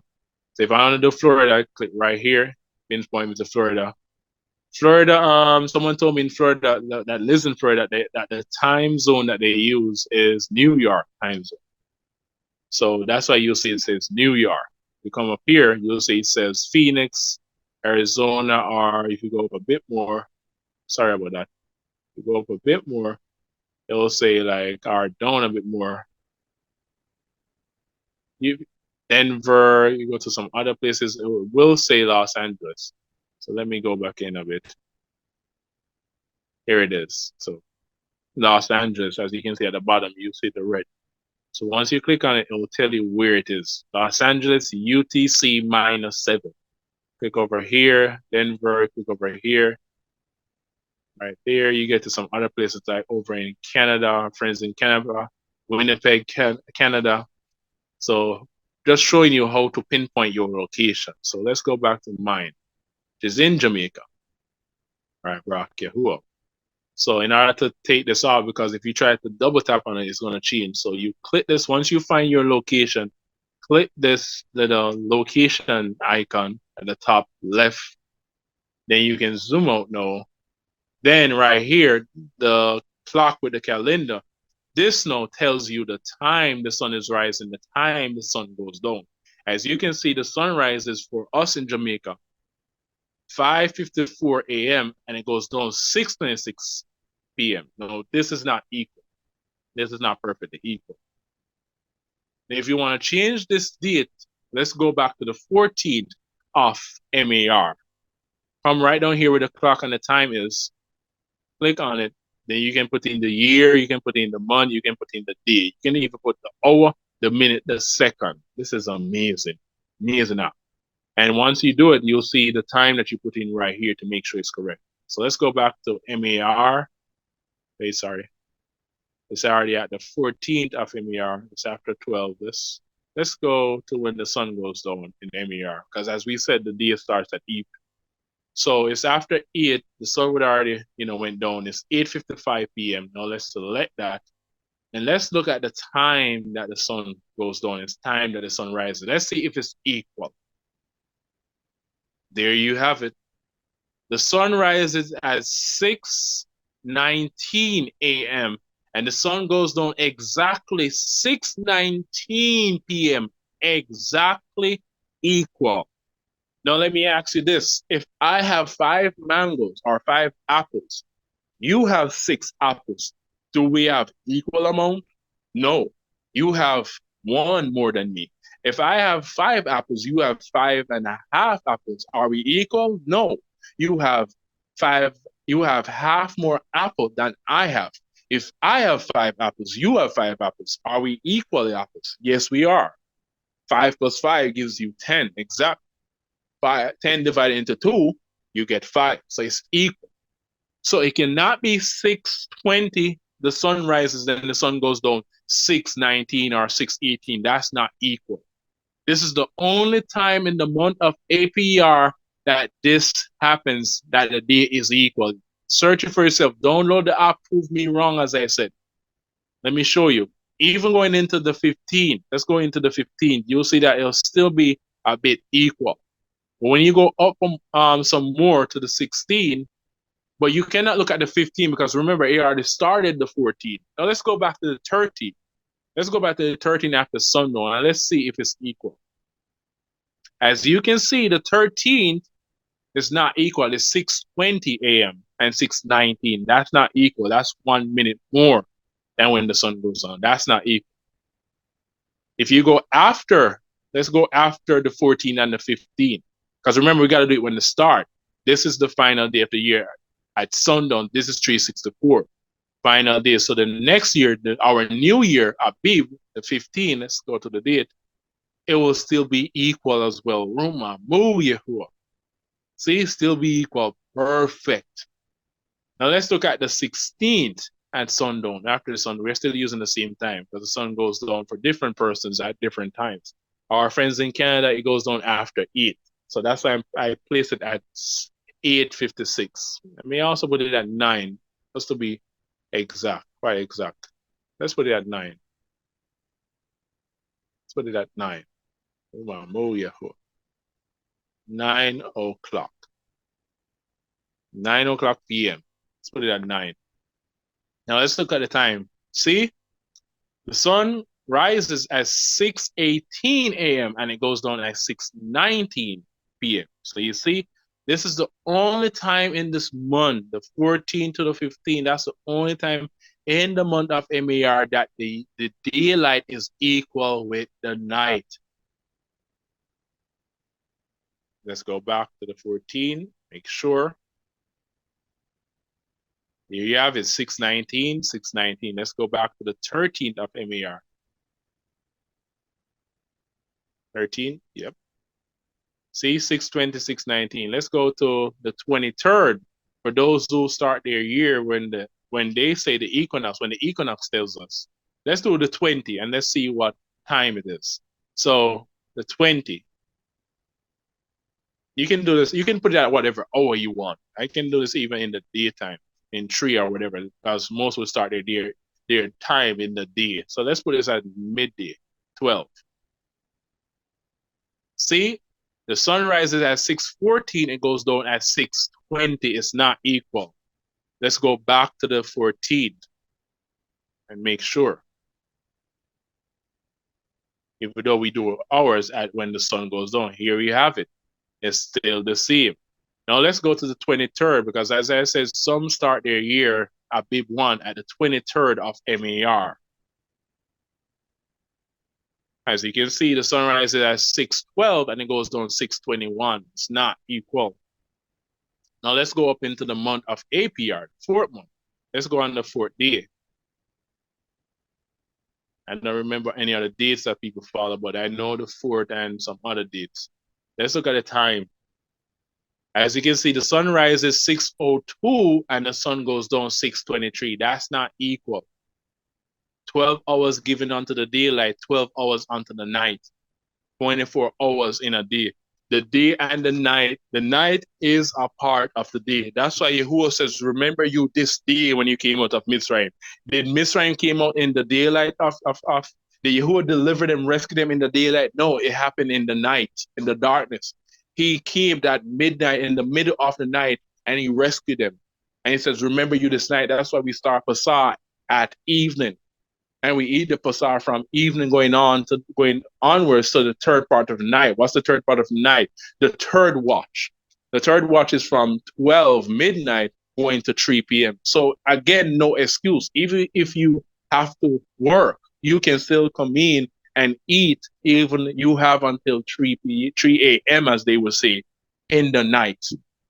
After that, then you get rid of it, because you have to do it in haste. That's why they had to do it in haste, because Yahuwah was going to rescue them, deliver them.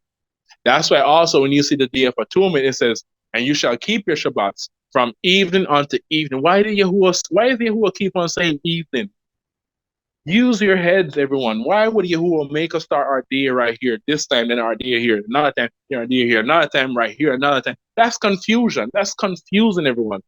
Yahuwah is going to do everything one time perfectly so that we don't forget, we don't mess up. The calendar, let me show you something with the calendar that does not change. The feast day, the days of the week that the feast days falls on, it will always remain the same, because the days of the week does not change. Let me show you when our bib starts for us. It's right on the 4th day. And let's look at what was made on the 4th day. So as you can see, download the Flat Earth app for yourself and you can do this. Now, if you want to go back to your correct timing, you simply click the clock with the quotation sign right here, and it'll take you back to your exact time and date. And again, to pinpoint your location, you click this location icon, zoom in, you zoom in the map to find your area. Once you find it, you click on it, then you click this icon, then you can zoom out. Then you can check the time that the sun goes down and all that stuff. And to turn the app, you use the wall to turn it like I am doing. And that's the understanding. To get it brighter, you click this one right here and all that stuff. To go into the options, the menu to change the time format from 24 hours, or if you want to use the army time, you can do so. Here's the time zone. You can select the different time zone, all that stuff. The time display, if you want the days to select first, then the months, then the year, or the months first, then the days, you can select all those. This locked icon for iPhone users, you will see Flat Earth Pro, not Flat Earth. You'll see Flat Earth Pro. And for also Android users, it's only $3.99 to get it completely unlocked, Flat Earth. What does the Flat Earth gives you? Pro gives you the weather options and a few other options which you won't like or may not use. Like these pagan names, Mighty One names, because these are not planets, these are Mighty One names. So you'll unlock those. But you'll get the weather feature as well. You get the Flat Earth Pro, unlimited data, local weather forecasts, track more pagan Mighty Ones, and support the developers. So if you want to support the developers, definitely go ahead. I would definitely do so, because as I said, they did a very wonderful job with this. It's because I'm using my computer where I don't have it, but on my phone it would be Flat Earth Pro. So I just needed to just look at the time and all stuff. But definitely we can show support to the persons who made this, because this is really beautiful, wonderfully made. So that's how you use the app. Now let's go back to the calendar to look at when is the 14th and the 15th. When did we start our year? On what day of the week? No, the 15th of MAR is WED, which was originally called Day 4. The days of the week has not changed, everyone. Don't believe the lies. Look it up for yourself. The days of the week have not changed. The same way the months of the year did not change. September means 7. If you watch YAHSHA'S video and all that, as you can see, our days start in the middle of their pagan month. Our start in the middle, the 15th. So you have 2 weeks here. Under it, you have 2 weeks here. The 15th, see, we're in the middle. You go down again, you see again in the middle. You will always see this in the middle. of their pagan time. So September should have been the 7th month. Our 7th month start in the middle of their 7th month, going into the middle of the 8th month. That's what Yeshua was explaining. No, the first year starts in the middle of the week. Again, here we can see 3 on this side, 3 on that side. Our start at double evening in the middle. Our big one starts at evening, double evening in the middle of the week. So this is day 1, this is day 2, this is day 3, this is day 4, day 5, day 6, day 7. Now our Shabbat start right here on FRID at evening whenever the sun goes down, because as you can see, the sun rises and goes down at different times. So sometimes it may be after 6, sometimes it may be after 7, sometimes it may be after 8. If you're more used to it being after 8, you cannot always do so after 8. Let's say for you, for let's say 3 months or 4 months, the sun goes down 1 minute after 8. You have to check it on a weekly basis, because what I've noticed is that sometimes it remains for a week that time, but then the next week it changed, or 2 weeks after, or a month after it changed. So you got to make sure you keep up when the sun is going down, because as we just read in Enoch, it goes through different gates. It's given 10 parts, 9 parts, 4 parts, whatever parts. The time changes. So you cannot just say, oh, like the Adventists do. The Adventists start their Shabbat 6 p.m. until 6 p.m. Theirs don't really change. Ours change. So we're not doing it like the heathens. We're not doing it like the pagans. So many will try to say we're doing it like the pagans, and many will say our Shabbats are on a pagan mighty one, the day of a pagan mighty one. Well, as you can see, all the days of the week have been changed to pagan names and titles. Sunday means sun worship day. Monday means moon worship day. So Sunday is to the sun mighty one. Monday is to the moon mighty one. T-Day is a mighty one as well. W-Day is a mighty one. T-H-Day, F-R-I-D, S-A-T, they're all pagan mighty ones' names. The days of the week, the names have been changed, not the time or the place where they should be. So that's a lame excuse, because I had persons who told me that's the reason why they don't keep the Shabbat at that day, because it's on Saturday. And that just clearly shows me that that person's ignorant, because all the days of the weeks have been changed from day 1 to day 2, been called. They should have been called day 1, day 2, or first day, second day. They changed that the same way they did with Yahuwah's name.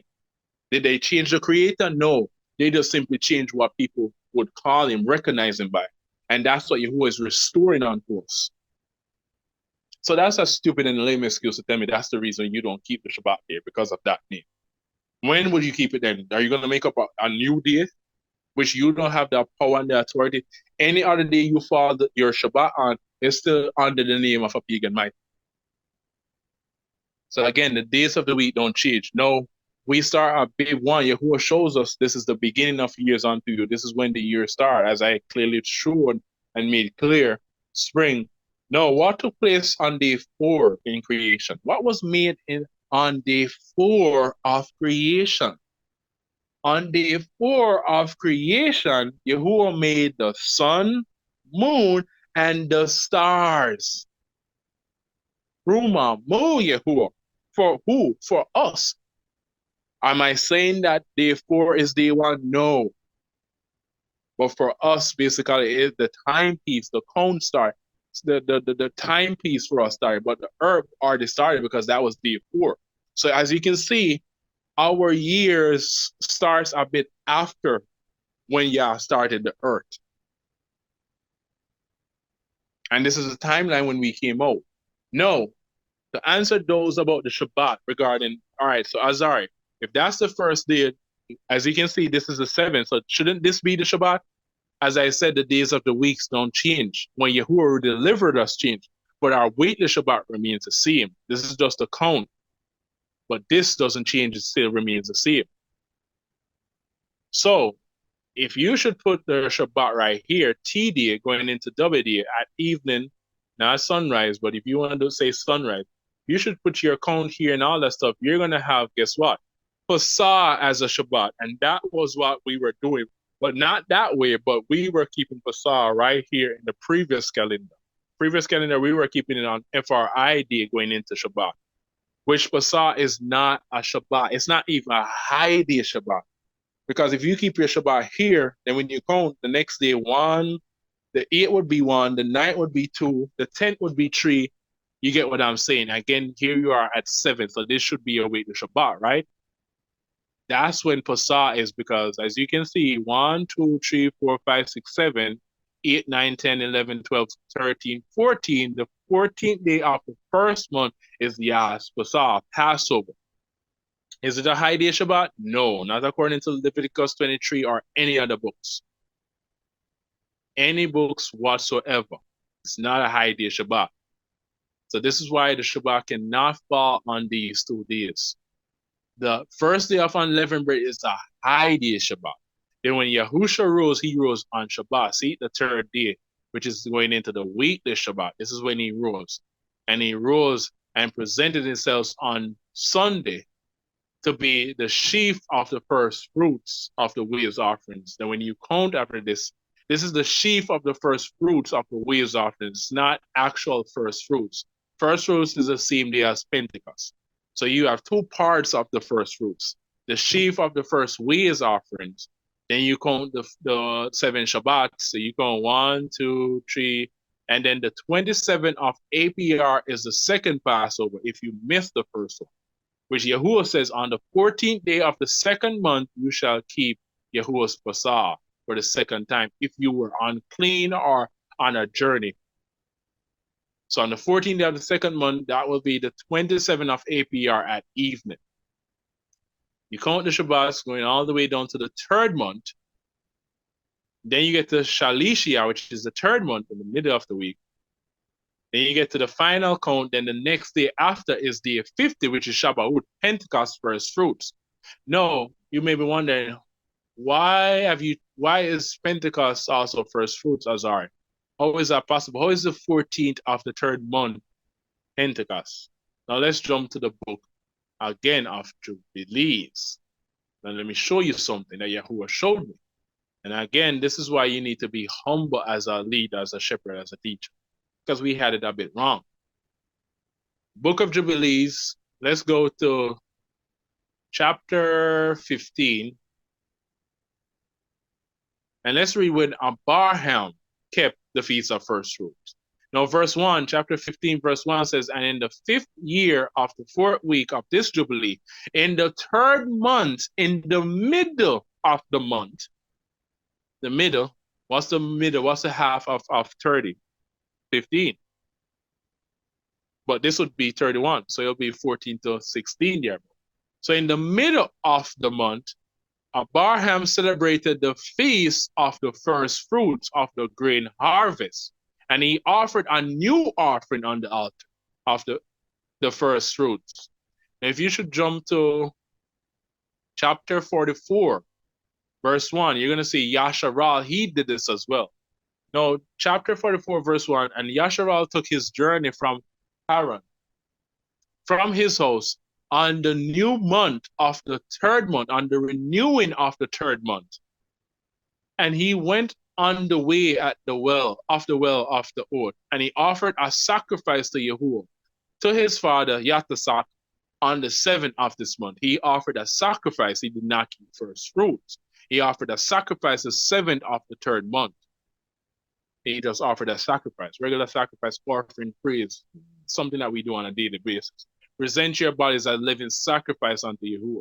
That's why we do not need lambs anymore, any of the stuff, because Romans 12, verse 1 says, I beseech you, dear virgins, by the compassions or the assault of Yahuwah, that you present your bodies a living sacrifice unto Yahuwah, Kadash, and when pleasing, which is their reasonable service. So you don't need lambs anymore, because we have become the temple, the dwelling place of Yahuwah, based on the rule of Kadash when it descended in the day of Shabbat, Pentecost, the day of first fruits, when the apostles and disciples were presented as first fruits to Yahuwah. Ruma, Mu Yahuwah. Man, this is awesome. So on the 7th of this month, he did a sacrifice to Yahuwah. No, verse 2 says, and Yaakov remembered the dream that he had seen at Beit Al, and he feared to go down into Mitzrayim. Wow, he feared to go down into Mitzrayim. So he said, so it says, and while he was thinking of sending word to Joseph to come to him, and that he would not go down, he remained there 7 days, 7 more days. So it was already the 7th day of the month. So he stayed another 7 day. He stayed 7 more days. If perchance he could see a vision as to whether he should go, he should remain or go down. And he celebrated the harvest feast of the first fruits with all grain, for all the land of Canaan was, for in all the land of Canaan there was not a handful of seed in the land, for the famine was all over the beasts and cattle and birds. So this was not done on the 7th day. Remember, it stays 7 more days. 7 plus 7 equals what? 14.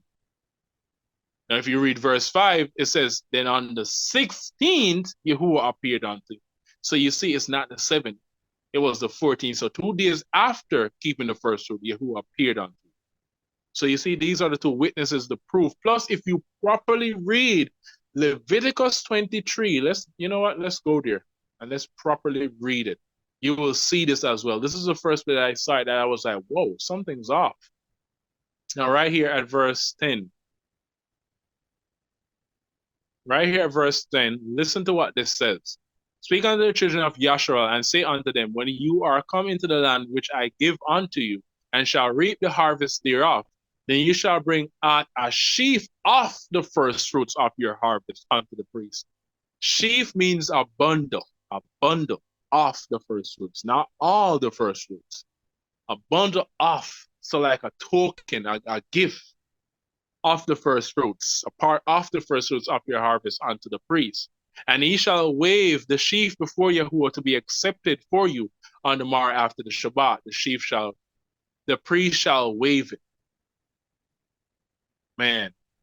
And you shall offer that day when you wave the sheaf a he lamb without blemish of the first year for a burnt offering unto Yahuwah.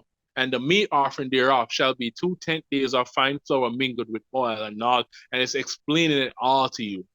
Neither eat bread nor any parched grain or corn or and all that stuff to see himself did throughout your generations. Now it says, and you shall count unto you from the morrow after the Shabbat, from the day that you brought the sheaf of the wave offering, 7 Shabbats shall be complete. Even unto the morrow after the 7th Shabbat shall you number 50 days, shall be number 50. Because if you do that count, you only get to 49. So the next day will be 50. And you shall offer a new meat offering. Remember, Abraham offered a new meat offering. Yahshua offered a new offering as well unto Yahuwah. And he explains it that it shall, listen to this verse. And you shall bring out your habitation 2 wave loaves of 10 deals. They shall be of fine flour. They shall be baken with leaven. They are the first fruits unto Yahuwah. They are the first fruits unto Yahuwah. It says the bundle first. Then you get to the true first fruits presentation, which is Shabbat Pentecost as well. And you shall offer with the bread 7 lambs without blemish of the first year and 1 young bullock. That's why Yahusha had to return back to the right hand of Yahuwah. We're coming back. He was with them for 40 days, but 10 days was remaining for Shabbat. So that's why he said he has to go, he has to leave to be presented as an unblemished lamb in Shamaim and everywhere else. Then after that, then can the Ruach Hadash come and dwell upon him. If Yahusha did not leave, ascend, then the Ruach could not come. So he's that lamb of the first year. So it tells you that it shall be without blemish and all that stuff, 1 young bull of 2 rams, all these, instructions for previous times. And even an offering made by fire, a sweet fragrance or aroma unto Yahuwah. Then you shall sacrifice 1 kid of the goat. This is why you do not call your child a kid or kids, because you're calling them a goat. Not greatest of all time, but stubborn, disobedient. For a crime offering, and 2 lambs of the first year for a sacrifice of shalom offerings. And the priest shall wave them with the bread of the first fruits for a wave offering before Yahuwah with the two lambs, and they shall be Kadash to Yahuwah for the priest. And you shall proclaim on the selfsame day that it may be a Kadash assembly unto you, and you shall do no servile work therein. It shall be a statute forever in all your dwellings throughout your generations. So Shabbat Pentecost is a high day Shabbat. So that's why we do it there. So as you can see, if you start your year, you start a big one, anywhere after the 14 to the 15, you will go wrong. It has to be the 14 because that's the first time when the day, first time in the year when the day becomes, daylight becomes equal with the night. That's the first time you can ask, well, I'm going to do the 15. I'm going to make the 15 the final day of the year. No. The first time it happened, and I showed you, it's the 14. The 13, no. But the 14, yes. The 14 and going into the 15. As you can see, final year, the new start of the new year. So, search it for yourself. Check these calendars that these leaders, our so-called leaders, are presented unto you. Some of these leaders, they don't truly know. And if they are humble, they will, repent and look into it and do better. Do it correctly. It's that simple. As I said, YAHSHA did this. So if YAHSHA can do it, then if you're a true leader of Yahuwah, then you can do it as well. If you can't do this, then it shows me that you're not a true leader. You don't have nothing that consists of humility within you. It's that simple. It's that easy. So why would Yahuwah, why in the entire year, go check this back, and you cannot do this in summer, you cannot do this in winter, you cannot do this in fall. Why? Why, you may be wondering, why can I not do this in fall? What if I find a day in fall or winter that the day is equal with the night? Why cannot that be at the start of the year? Because in Exodus 12 and 15, when the Yahuwah tells us shall be the beginning of months unto us. It's the month Abib. What does the word Abib means? Abib means spring, the spring forth. Because our ancestors spring forth right in that season of spring when everything became renewed, new. That's the new year. Your new year cannot be in fall where everything is falling off, dying and all that stuff, or winter when all the trees and the leaves are withered. It has to be in spring. We should all agree on that by now. We should all know this for those in the world, that the year truly starts in spring. The heathens lied to us and told us that the year starts in winter, the dead of winter. That makes any sense unto anyone? And a lot of people who are not in the truth are realizing that something is wrong when they start the year, because that makes sense. So you cannot start the year, but only in spring. So during spring, when it's spring, the only time do we see spring, because if September is 7, October is 8, November is 9, December is 10, then that means JAN must be 11 and FEB must be 12 months. So then the first month must be MAR. It's that simple. It's that simple. Check the old Roman calendars. That's how they counted the months. They added the Julian month to it because they wanted to esteem Julian and worship Julius Caesar. So that's why you get the month July. And then August is based off Augustus Caesar. So that's why you get the month August, which it should not be that. So they changed the name from being the 5th month and the 6th month.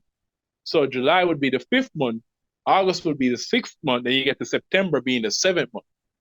So that's what they did. They added this. Then they also added in there, JAN, the two-faced mighty one. That's why they start their year then, because they said he has two faces, seeing the future and the past. So that's why they say your New Year resolution. You're looking back on your past and what you want for the future. And if you celebrate your New Year, then that demon, JANUS, he shall present whatever your resolution is. He shall give it to you. Because that's your belief. That's who you're serving. That's who you worship. So you got to check this. Then February, I can say February is not a pagan mighty one name or any of that sort.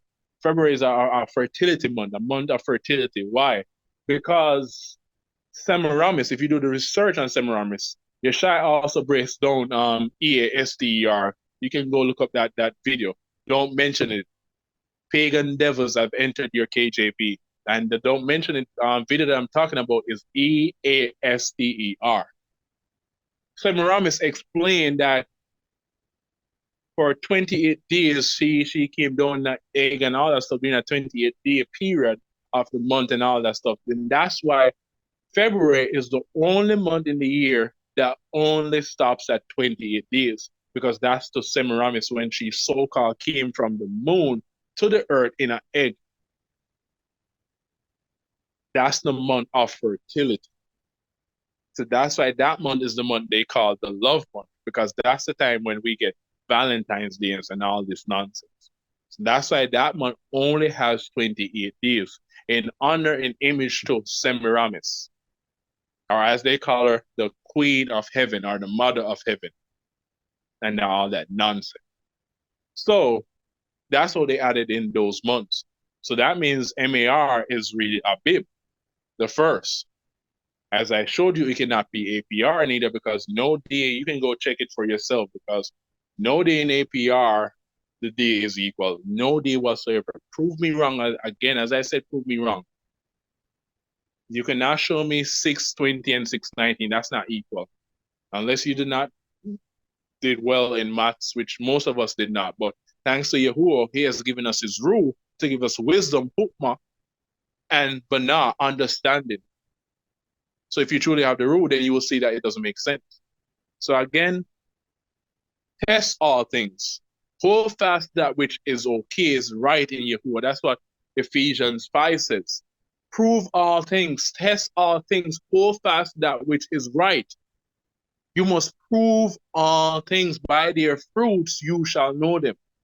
Everyone in the assembly that we are part of, don't just take my words. We didn't take YAHSHA'S words. Let me talk for myself. My Asha and I, my wife and I, we did not just take YAHSHA'S words and run with it. We researched everything that he said, and we found it to be true, and we continue to do so that we can explain it to others. But if we don't research and we're just going to say, well, YAHSHA told me this, YAHSHA says so, who do we sound like? Those in religion, especially in Christianity. Well, my pastor said this and that. Well, my bishop said, that's what your bishop is saying. What does the Bible say? Prove all things. Again, prove it. Many cannot prove their calendar. Have you ever wondered why some cannot share or explain to you how they get the count or show you, teach it to you? They just show you a calendar and you just run with it because they don't even know how to explain it. There are so many right now who don't even know how to explain the year. There are so many that want to share posts, make videos, and esteem the new year, but they truly don't know when, and they don't want to throw anyone off. So again, everyone, Yah knows your heart, yes. And Yah sees that you have no knowledge there. And he's trying to put knowledge in your heart. But if you be puffed up or lazy or wicked, then you won't get his knowledge. Because Yah said in 2 Chronicles 7 verse 14, if my people that are called by my name would humble themselves, pray and seek my face and turn from their wicked ways, then I will hear from the heavens. I will forgive their crimes and I will heal their land. Then, but if you don't do this, it won't happen. So you got to first humble yourself. That's what YAHSHA did. That's what I did. Even with the feast, first fruits, I had to humble myself to say, you know what? It was wrong.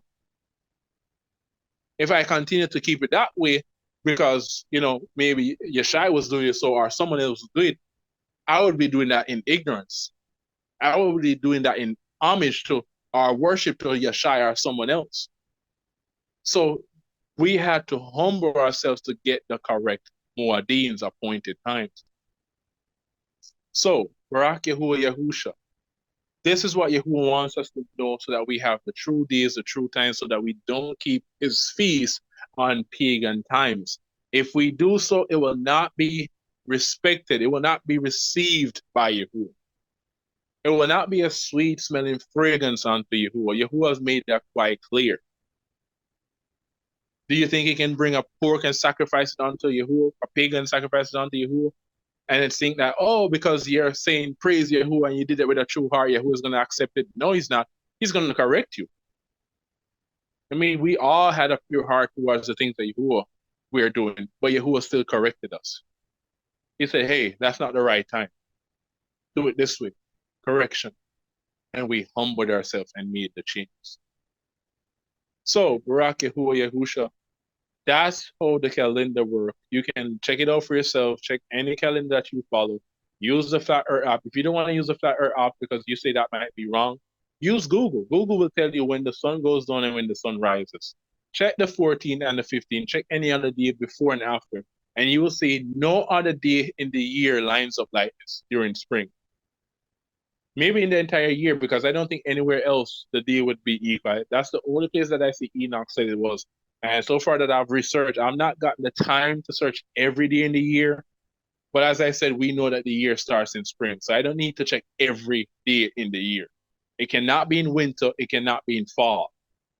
Fall is the 7th. It's during the 7th, the fall feast, during the time Yahusha born. So it could not be in that time. I don't need to check every day in the year. The only time I need to check is during spring. And I check the 2 times during spring. The month of MAR going to APR. The only time during these times is this date. So check it for yourself, everyone, before you say whatever against me, go do so. If you want to say whatever, that's on you. You were warned, you were told. You have no excuse now. Barak Yahuwah Yahusha. Hallelujah. So, for those who keep lunar Shabbats, lunar counts, lunar calendars, so those who keep solar sunrise, because those who worship at when the sun comes up, you're basically a solar calendar, a solar follower, because you're worshiping the sun, you're following only the sun. You're not using the moon and everything else. And for those following the moon, you're lunatic, you're following the moon only. But if when you use all, you're following Yah's timepiece. You're not just following the sun or the moon only or the stars, you're following everything. So you're doing Yah's timepiece. But if you single out one, then you're giving that esteem to one, you're following one, and you're basically a sun worshiper or a moon worshiper. That's what you basically are. So please do not be ignorant. Go and study, go and research. Prove me wrong. This is Watchman AZARYYAHU, Allahu Yah. Thank you, Yahuwah, for your true Muad'Dib, for your true appointed times, for your correction as well. Thank you, Yahuwah, for the restoration of your counts, so that we can truly honor and worship you in your correct times, so that we can be truly Kadash unto you, separated unto you from these worlds, from these idols, from these pagan traditions. Thank you, Yahuwah, for making us free. Ruma Mu, Yahuwah. We give you, Yahuwah, all the esteem, all the praise. We give you all the Tuda, all the thanksgiving. We thank you forever. We esteem and barak you forever and ever. In the name above all names, Yahuwah, who is Yahusha, Aman. Let it be so. Ruma Mu, Yahuwah. Enjoy the rest of your Shabbat, beloved family. We'll see you again for another one. Ruma Mu, Yahuwah, Allahu Yah. Thank you, Abba. Shabbat Shalom, everyone.